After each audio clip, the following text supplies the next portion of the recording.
Welcome to Take Care, a podcast exploring the heart of hospitality. In each episode, we'll uncover how authentic care creates meaningful connections that transform service. We'll talk with industry leaders about the interconnected circle of hospitality, how caring for ourselves enables us to care for our teams, who then deliver exceptional experiences for our guests. Take care, because exceptional hospitality starts from within. I spent some time looking up the root word hospitality to figure out, okay, when was this first talked about in history? And the first word was actually hospes, Hospes.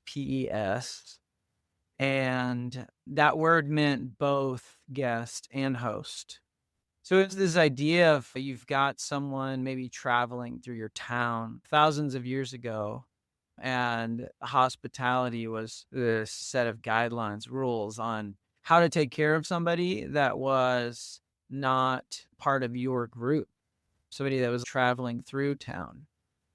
I think that's really interesting for a few reasons. One is this idea of what I would say is a mutual exchange of vulnerability, right? It's somebody that's letting someone into their home.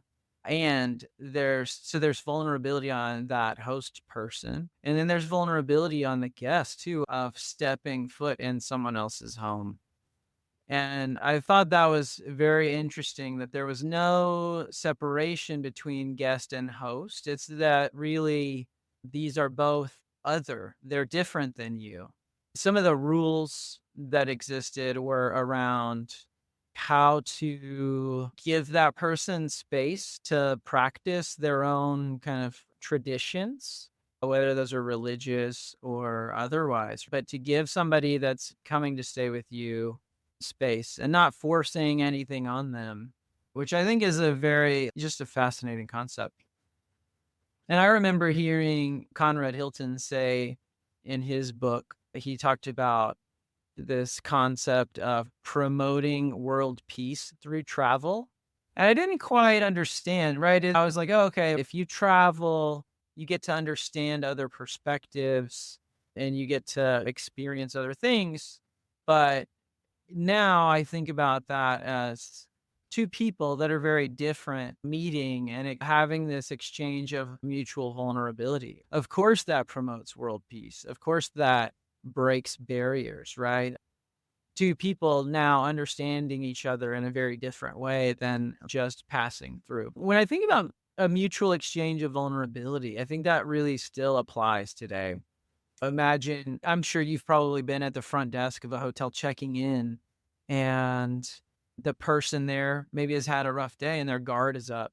And you can sense that. Maybe you've also had a rough day and you're just hoping somebody gives you a warm smile and looks you in the eye and checks in on you.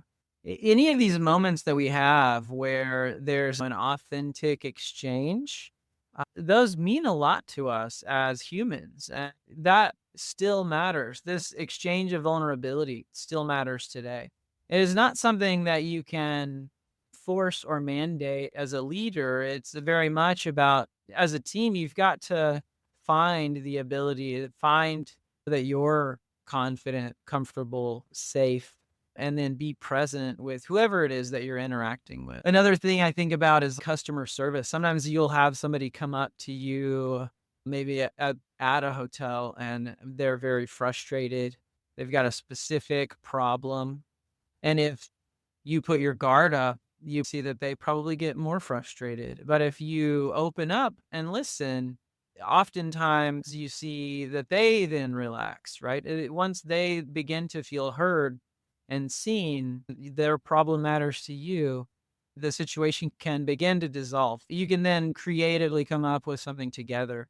And I think that, for me, this idea of a mutual exchange of vulnerability, why that matters so much.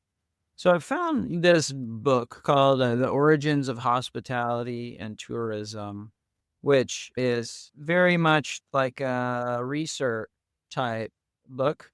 But one of the interesting things he talks about is going back to the original root, which he says the word was from Indo-European root. And he said this word was ghosty. And that then eventually became the word guest. But stranger, guest, and host were all the same word then. You can see where the word host comes from ghost and guest comes from host. But what it meant then was someone with whom one has reciprocal duties of hospitality, a stranger, guest, or host, which I thought was really interesting. One of the first examples in terms of in stories is in Homer's Odyssey. There's a lot of hospitality scenes. It says here the first four hospitality scenes in the Odyssey are seen to establish the paradigm of proper hospitality, with which all other hospitality scenes are to be compared or contrasted. One quote here from Odyssey is, I would condemn also any host who, receiving guests, acted excessively hospitable or excessively hostile. All things are better in due measure. It is as blameworthy to urge a guest to leave who does not want to, as it is to detain a guest who is eager to leave. One must grant hospitality to a guest who is present and grant conveyance to a guest who wants to leave. And if you really think about any of these historical stories, a lot of times it's about caring for a weary traveler. You think about what that means, right? Somebody's probably traveling because something happened to their home or their hometown, or something urgent is pressing enough to leave what they know to go out and find something they're hoping is better. And during that time, you're in this time of transition, you're in this space of being vulnerable. To have someone welcome you in and take you in and care for you is tremendously valuable. I think that's probably why a lot of us are drawn to hospitality in the first place. Is for me, I remember just the comfort as a kid of going to my grandma's house and her waking up early and cooking this elaborate breakfast for everybody.